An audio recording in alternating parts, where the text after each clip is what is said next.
Hello guys, നമ്മൾക്കിവിടെ available ആയിട്ടുള്ളൊരു കഷ്ണങ്ങൾ വെച്ചിട്ട് ഒരു അവിയൽ ഉണ്ടാക്കിയാലോ? ഇവിടെ അവിയൽ എന്ന് വെച്ചാൽ ഭയങ്കര ഇഷ്ടമാണ്. അതുകൊണ്ട് നമുക്കൊന്ന് ട്രൈ ചെയ്ത് നോക്കാം.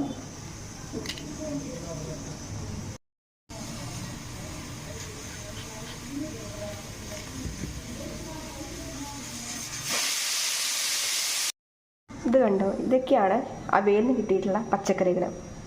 കായുണ്ട്, ക്യാരറ്റ്, ബീൻസ്, മുരിങ്ങാക്കോല്, ചേന. ഇത് വെച്ച് നമുക്കൊരു അവിയൽ ഉണ്ടാക്കാം. എങ്ങനെ ഇടാൻ നോക്കാം.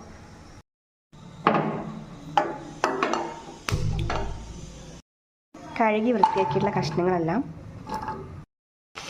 ഉപ്പും ഇച്ചിരി മഞ്ഞപ്പൊടി ഇട്ട് വേവിക്കാൻ വയ്ക്കുക. കുറച്ച് മാത്രം വെള്ളം ഒഴിക്കുക. തേങ്ങ, ജീരകം, വറ്റൽമുളക്, പച്ചമുളക്.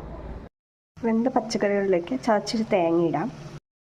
നന്നായി ഇളക്കി യോജിപ്പിക്കുക. എന്നിട്ട് ഒരു 2 മിനിറ്റ് കൂടെ മൂടി വെച്ച് വേവിക്കുക. ആ ഒരു തേങ്ങയുടെ പച്ചമണം മാറാനായിട്ട്. നല്ല കട്ട തൈര് ഒഴിക്കുക ഇതിലേക്ക്. ഇവിടെയുള്ള തൈരിന് കുറച്ച് പുളി കുറവാണ്, അതുകൊണ്ട് ഞാൻ കുറച്ച് കൂടുതൽ ഒഴിച്ചിട്ടുണ്ട്.